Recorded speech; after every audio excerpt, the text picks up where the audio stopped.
Hello, hello, salut. I am the Rasta Witch. Here's where we learn the way of the Yan Sui Rasta, which is to say, my kind vital. Please subscribe and begin your own kind of Yan Sui witchcraft. All roads lead to Rome. Home. Hi, how you doing? Yeah, it's nighttime. I usually film these in the day. But anyway, okay, so now I've got all the playlists done. Now I can get into some of the more fun, all the playlists at the top of the homepage. And so now I can begin talking about more just on my playlist, the craft and witchcraft. So first of all,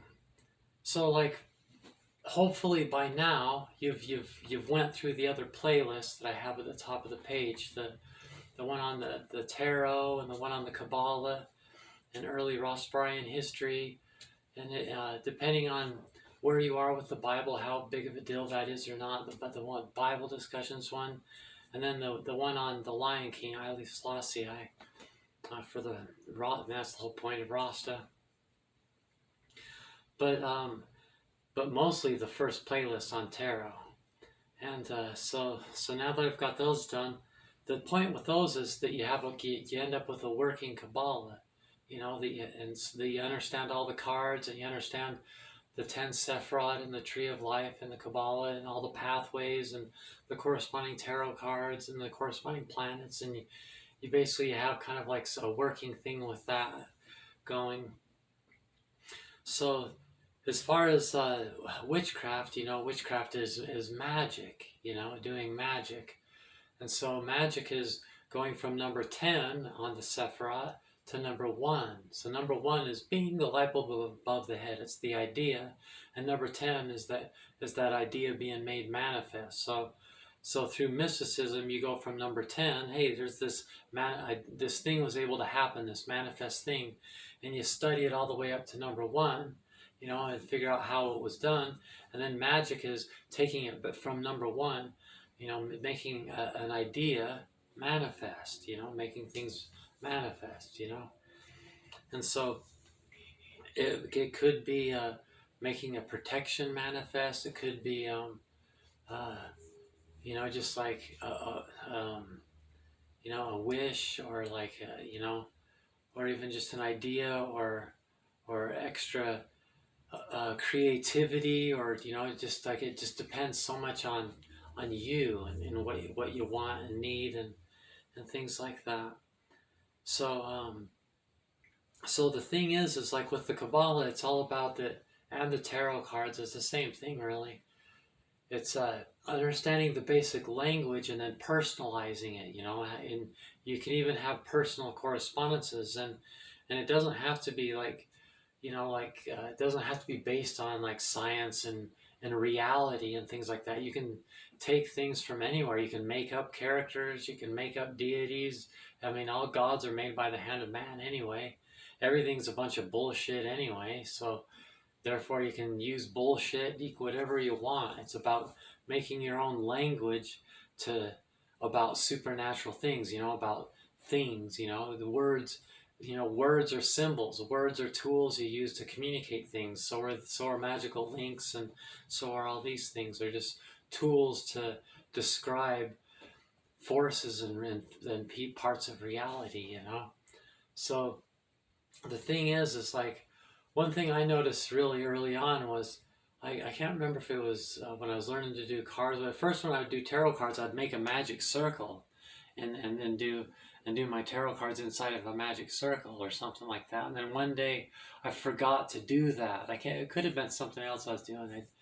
I forgot to do something that I thought I was required to do, and it turned out just fine. And I realized, wow, what does that mean? Does that mean that it's all just a bunch of bullshit? And like, what just happened, And then I realized, it was just a valuable lesson about magic, It's about, like, for example, like right here, I've got some moon water. It's rose water and moon water. So it's rose water that I bathed under a full moon so that it has the energy of the moon in it, so that it's both rose water and moon water, you know? And is there a set rule of how long it has to be bathing under the sun, you know? See how that depends on you. If you just go under the full moon and just go like this and put it back in your pocket and then when you go to use it, every time you use it, you think to yourself, wow, I didn't really soak it up in the sun more than just like 15 seconds, you know, and it bugs you. And that distracts from the magic of it, you know, then that's you know, then that means you need to do it longer, you know. So it's like the rules, you know, the rules are that it has to make sense to you, you know. If you know, if you're like, oh wow, I did that thing, but I was supposed to do it when you know Mars was in this certain place or Saturn was in this certain place, and I didn't, and it just distracts from the power and makes it so it didn't turn out like it should have. Then now you've learned your lesson, you know, that's a rule for you, you know. So it's all very much a personal thing. It's a personal thing of what works for you and things like that. There are things like I read a book once on, it was Aleister Crowley's book. It's not a very well known book on doing a Ouija board, and he said his strong rules are that you always the heater just turned on. Hang on. Okay, so Crowley's rule is that you always do a magic circle when you do the Ouija board, and then you always bring your journal and you write down the information that you got. But yet, if you listen to other people that do the Ouija board, like no one else even does a magic circle. I'm sure some people do, but you know. And for me, I think I would have to probably agree with Crowley. You know, it does seem like something that you would want to control. You know, what demons are your, you know, when I say demons, you know, I'm big into Eastern, you know, the word demon just means ghost. It doesn't mean good but with Christianity, demon means evil, ghosts. But the real word demon is actually just any ghost. So, you know, you don't want any bad ghosts, any demons, you know, that you don't want in your circle being involved, you know. So therefore you would do a magic circle to control that, you know. That's just a good idea, you know, if you're doing something that's inviting spirits like that. But you know, like you gotta sometimes deconstruct some of the things that you hear Christians say, where they're like, "Oh, playing with tarot cards is inviting demons." It's like, you know, like it's just like, and they're never those preachers that say things like that. They're never coming from a perspective of really knowing what they're talking about, you know. But they're somehow expect you to believe they're experts just because they say these things that are just don't have anything to do with reality, you know. It's the reason that tarot cards and astrology is demonic to those people is because it's a threat. If somebody gets excited about tarot cards and astrology, they might become a witch, and then they won't need the priests in the church anymore, and then their soul will be damned, you know. But maybe it's a better system. Maybe they're better off as witches, you know. It doesn't really literally mean that it was an evil thing that happened. It could be an improvement, you know. You know, like they say, you know, extraordinary things require extraordinary evidence to believe it, or whatever that saying is, you know. But really, people that believe radical things, you know, someone that believes that people get sick because they're demon possessed, and there's only one church, and it's Jesus, and everybody needs to believe that same thing that they believe, and what they believe is radical, and it's that same truth for everyone, and people that didn't, you know, if you're going to believe something like that, that's radical. You know, you need to have more tolerance than that. It's crossing the line of decency. You know, learn the difference between right and wrong. That's wrong to say that witchcraft is demonic and tarot cards are demonic. It might be for you, you know, that's up to you, you know.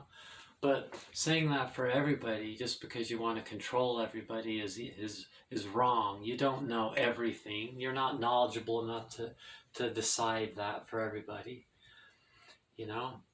So you have to deconstruct those things, you know, and find your tools and find what works for you. For me, I like tarot cards and candles and incense, and the position of planets are a big deal to me, you know, and certain colors, and you know, like I have my things, and and like I have my moments where a magic circle would be a good idea. Other times I cross myself, even though I'm not a Christian, you know, like before I do cards, I don't do a magic circle anymore, but I do cross myself. That's, to me, that's my way of saying, hey, cards, activate yourself, you know. I also say a prayer. I cross myself, and I have a little prayer thing that I say. And you guys know that if you've seen my tarot playlist. Because I say that out loud. I normally don't say that prayer out loud. But so that's how this goes. So as I go over these type of things, you know, just understand that it's all personal gnosis, you know, everything is, you know. That's why it's evil to say there's one true religion, because everything's based on the occult. Occult means hidden. The hidden foundation of everybody's church building is that it's all based on the Sephiroth and the occult. And their church leaders, when they invented that church, they took those symbols and they decided what they mean for everybody. And if anybody decides anything different, it's satanic for them to decide that, you know. But it's all, that's the way the real truth is that everything's a personal thing. All roads lead to Rome, and it's up to you, you know. So as I teach these things, these are just the things that work for me and how they work for me. And if somebody tries to tell you I'm wrong, understand the only person that's wrong is the person who would say that someone's wrong, you know. It really is like that. So as you listen to other witch channels, notice all witches we all do that. We say, this is what works for me. You know, just notice that that's the perspective that they're coming from. You know, listen to many different witches, and you'll notice that with experience, you'll realize that's the way it works. That's the way magic is. That's what it is. You know, mysticism is getting a working Kabbalah, understanding how it works, going from 10 to 1. And then magic is being able to line up that language so that you can make things manifest, so that you can bring things into your life and things like that, you know. And it's not so much like, if magic was real, I could just bring money into, you know, that's what the alchemists did, you know, turn metal into gold, you know, and now you realize, if you really get into alchemy, you realize that it wasn't a literal thing. It was more of like a, you know, like a non-literal thing. But you know, it's that too. It's understanding, you know, what type of things you can do. You know, like it doesn't replace doctors and medicine, and that's going too far to say, you know, I only use natural herbs and things like that, because the medical doctors, it's, you know, conspiracies that the doctors are evil, and their drugs are evil and all that. That's, you know, I guess if that's what you want to believe, but that's, you know, keep it to yourself. That's crossing the line of decency. I have a right to use surgeries and medicines and Western medicines and that, but I also use herbal things and natural things, and believe that it's better to be natural as much as you can in your lifestyle, and be ital and all that, you know. But, you know, you just kind of learn your balance. You know, health is about balance. Mental health is about balance. Physical health is about balance. Spiritual health is about balance. Balancing the polarities and the Sephiroth. It's a, you know, it's all just a journey, and you know, and of knowing and doing and experiencing and adapting, you know. And so just understand that. And then, so basically, I guess I'll entitle this video, you know, what is magic? Because that should be the first step in talking about witchcraft and my ideas on witchcraft.